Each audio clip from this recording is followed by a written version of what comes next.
कराची के जिन्ना अस्पताल में ज़िचकी के लिए लाई गई खातून मुबैना तौर पर लापता हो गई। अहले खाना के मुताबिक 24 साला खातून को सुबह 11 बजे ज़िचकी के लिए अस्पताल लाया गया था। दोपहर 1 बजे खातून खाना खाने के लिए अस्पताल से बाहर गई। खाना खाने के बाद वो दोबारा अस्पताल चली गई थी। अहले खाना का कहना है कि अस्पताल के कैमरों में खातून के अस्पताल के अंदर जाने की वीडियो है, लेकिन वापसी बाहर जाने की कोई वीडियो नहीं।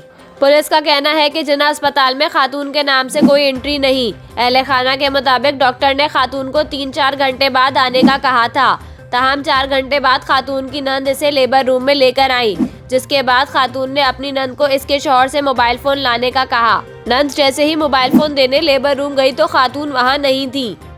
खातून के शौहर वसीम ने मीडिया से गुफ्तगू करते हुए कहा कि हमें 4 घंटे पहले की सीसीटीवी वीडियो दिखाई गई। सीसीटीवी वीडियो में बीवी बाहर जाते नजर नहीं आई। वसीम ने कहा कि सुबह अस्पताल में जो डॉक्टर मिली थी, अब इंतजामिया कहती है कि वो डॉक्टर छुट्टियों पर है। पुलिस ने खातून के अहले खाना की गुमशुदगी की शिकायत पर तफ्तीश शुरू कर दी है।